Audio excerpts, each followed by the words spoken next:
I love the game. I love the hustle, man. All right, so I got another question for y'all.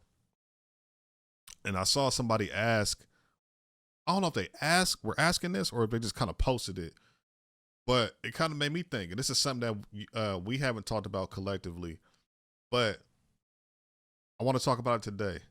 Do the Kings now have a big three? Fox, Sabonis, and DeRozan?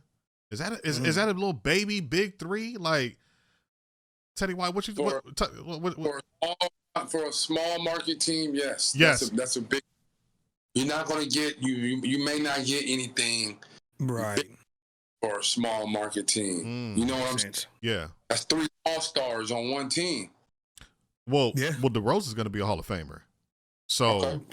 I mean, his numbers scream Hall of Fame. I mean, they're letting some of these other guys in. He's in. You know what I'm saying? You know what I'm saying? The eye work, the eye test. That's the eye test to be a Hall of Famer. I wouldn't argue that. You know what I'm saying? It may come down to is he first ballot, second ballot. Yeah. Right. He has a gold jacket. We ain't going to argue. Yeah, for sure.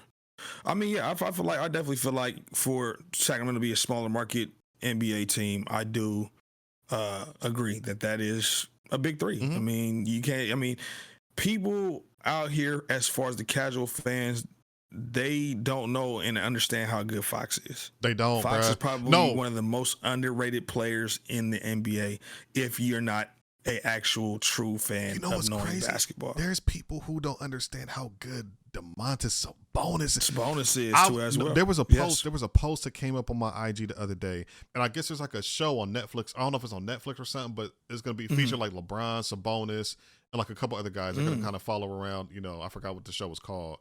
But there was the people in the comments were talking about, why is Sabonis on here? Why? I'm like, what? I'm like, do y'all not know basketball? You don't watch basketball. If you question that and be like, Sabonis, why? Like, come on, man. You don't know who. But then when you have a guy average, I think Sabonis. Can you check Doughboy? What did Sabonis average in points last year? But I know he averaged like 18 and 10, 18 and 12 like last year, right? Something like that. If you can check on that. You got Fox averaging over 20. DeMar DeRozan, I'm pretty sure, is going to continue to average over 20. Since he came to Sacramento, man, he's been hovering around 19 points a game. So 18 the first year, 18.9 the first 2 years, and then the last year 19.4. So you have 3 guys pretty much averaging 20 or above. Or better. That's a big. Bro, can we go around the league real quick? Hey, just think. Look, hold on. We're not even. Hold on. We're not even to mention. Go ahead. Because I'm not even mentioning Keegan too. Go ahead. You know what I'm saying? And Monk, but they're averaging. But like, let's talk about like, can we think of a team that has 3 guys averaging or hovering around above 20 points?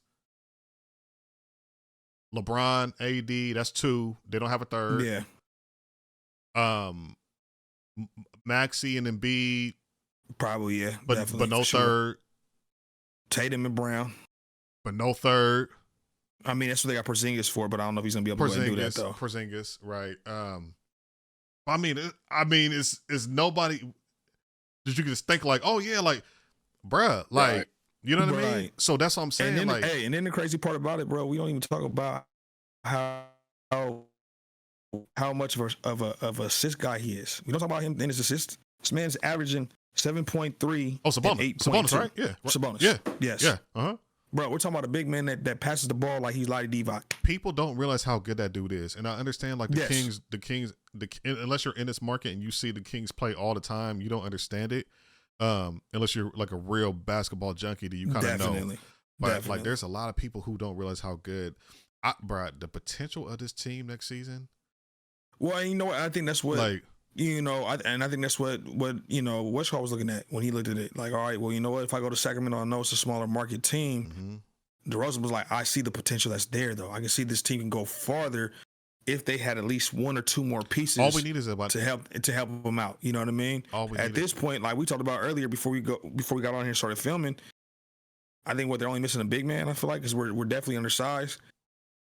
I mean, worst case scenario, you can go ahead and try to see what Portland Trailblazers want for Robert Williams the third. You talking about You health? know, see if talking you can about go health? at him. Who's gonna be, bruh? You want to You talk talking about about an health? enforcer? But you want to talk somebody about who health? can go ahead and go rebound, get you some block shots. You feel what I'm saying? Can go ahead and guard probably your best power forward or center. You know what I'm saying? But still, you have some depth behind Sabonis. 4-5. Yes. So we just talked about how all those guys are, are just right around, or what I'm saying, right at 20 points averaging. Do you feel like anybody's going to suffer in it as far as their point average? And if so, who's it going to be? Whose average might dip with the acquisition of DeRozan? Because again, you still got Keegan getting shots too. You know what I'm saying? Mm-hmm. So who do you feel like is going to take that dip, if any of them, or do you feel like we're just going to outscore everybody and score 120 a night and everybody's going to keep their average? like what do you think? Like, You know what? That's a great question. Definitely a great question for sure. I mean, organically, you would probably say the point guard, because the point guard is the director of everything. Definitely. but Sabonis is really the point center, though.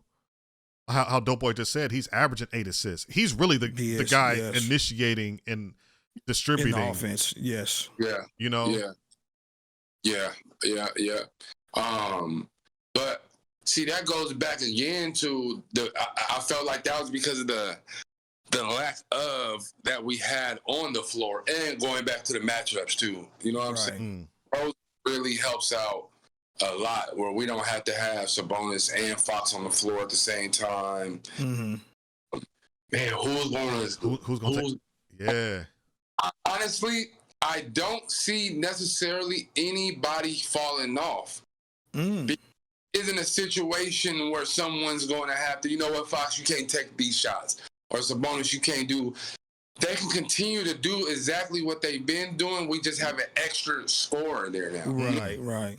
That extra person that couldn't get that bucket for you. So if anything, stats should improve maybe a tenth of a point or extra. You know what I'm saying? Rebound.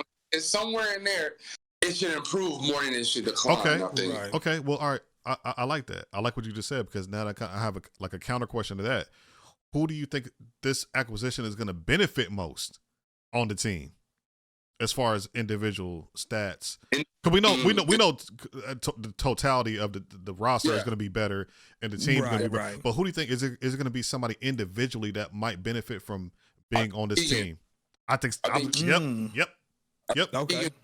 Most from DeRozan. I think for future wise, I salute Vivek and Monty, because this situation with bringing DeRozan in at the place where he's at, he's still somewhat in his prime, yes, on a little decline, but come on, man, he's still a top 30 player in the NBA. Right. Definitely. So, not saying Harrison wasn't this for Keegan, but talent-wise, this is something I think that Keegan can grow from, having DeRozan. Right. Well, the thing is, iron sharpens iron. I know they're gonna go at it in practice. Yes. I can't wait to hear about training camp. I can't wait to hear about this training camp. I can't wait. I think it's gonna be so good. Like, and that's what I'm saying. Like, and like Doughboy, you and I had made a video talking about the first 10 games and things like that. And I know we were kind of looking at some of these teams like, we're probably gonna but now that I'm sitting there thinking about it, if everybody come in and play their role how we know that they're able to do and capable of doing, and they're able to average their average or maybe a little bit more some of these games, we might could beat these Minnesotas. We might could beat the Phoenixes. You know what I'm saying? Like, so what's your thoughts on that? Like, now that we're kind of revisiting and kind of like that conversation, what do you think about that? Do you think we're going to be better than anticipated? I feel like we're going to be better than we anticipated. Like, to go ahead and piggyback off what kind of Sims was saying as far as like any drop-offs, I was going to go ahead and say Murray would probably be that 1-2 drop-off. And the reason why I would say that is because of how laxed he plays. You know what I mean? Like, so you think he would be the one to kind of take like a back seat, like, okay, y'all got it. Yeah, a back seat. Yeah, I would feel like he would go ahead and do that just because he has the passive aggressive mentality at times. You know what I'm saying? More passive than aggressive, I feel like. You know what I mean? I do think that somehow if DeRozan can go ahead and get inside of him and let him know. And help guide him. See, major. No Diddy. You know what I mean? To help him out and kind of guide him. You know what I mean? To go ahead and probably pull that out of him a little bit more. But I would say that, but like I said though, I don't know. Well, here's the like, thing. it's hard to say. I kind of see what you're saying with that, but the only reason I disagree with you is because Mike Brown is on Keegan, bruh. He's not not allowing him to be passive. Keegan, bruh, if Keegan is open, Mike Brown wants that dude shooting. Yeah, shoot. Yeah, and then, for sure. And then he's getting so good off the dribble and creating his own shot now. You know what I'm saying? And you got to think he's the youngest high talent on the team right now. You know what I'm saying? Like, right. He's the best young talent we have. I guess that's the way to word it. You know what I'm saying? Yeah, so definitely, for sure. I mean, 110%. you got to continue to develop him. You know what I mean? Because, you know, and here's the thing too, like, I don't know, like, now I'm kind of looking forward, but like, if we're able to kind of keep him with Fox and Sabonis for the remainder of their careers, you know, who else where this team can go? You know what I'm saying? Definitely. And you know what? I also feel like with him practicing with the Olympic team and getting scrimmages in with them before they left, would help him out a little bit more with the confidence in his game to, you know what I'm saying, go at players. And like you said, to be able to take your shots when they're given to you. Hey, look, you know what? You're open. Shoot it. Why not? Don't hesitate. Don't get inside your head like, well, should I pass it to Fox? Should I pass it to Sabonis? Because I don't want neither one of these guys to be mad at me. Now that we got DeRozan, I don't want him to be mad at me neither because he feels like I'm taking the shots. No. Hey, if you're open, bruh, are you somewhat or a little bit open? Take it. Mike Brown, if this is what Mike Brown wants you to go ahead and do, produce that. So, because I think that would make you a better player once you go ahead and build up that confidence to say, hey, look, what I can go ahead and compete with these other dogs too as well and still be one of these big dogs in this league. So to answer my own question, who would I feel like might take a dip or like kind of take a step back being in their new role with this new team? I don't know why. I kind of feel like it might be De'Aaron Fox. And why you say that?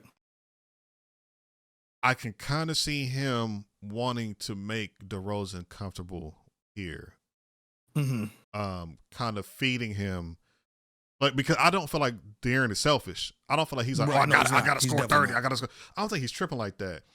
You know, I think he wants to be great and things like that. But I think at this point he wants to win. So I think whatever he has to do, or whatever he feels like he has to do in order to help this team win, I can kind of see him like, all right, well, shit, I'll be more of a distributor and play defense. Hey, I'm here. I'm here if y'all need me to break. You know what I'm saying? 10 seconds on the shot clock. Y'all need me to break this nigga down. You know what I'm saying? Get to the rack. All right, give me the ball. But I don't feel like I think he's gonna look to like, okay, get Keegan going. All right, get the you know what I'm saying, DeRozan going. So bonus, you know he's gonna get his rebounds and get his putback. So he's gonna eat. You know what I'm saying? So I don't know. I feel like if it's gonna be anybody, I was between both of them. I had to pick one. I was between Fox and Murray, and I just feel like it was more so Murray because of the simple fact the lack of experience, and because I say he's more of the passive side of things. I know Fox is more of like the aggressor. You know what I'm saying? Like, hey, look, you know what? I need to go out here and get us some buckets. We're down by 10. However, I can go ahead and do it to get us within 5 or whatever to go ahead and help everybody else piggyback off what I've got going on. Yeah. I'm going to go ahead and do it.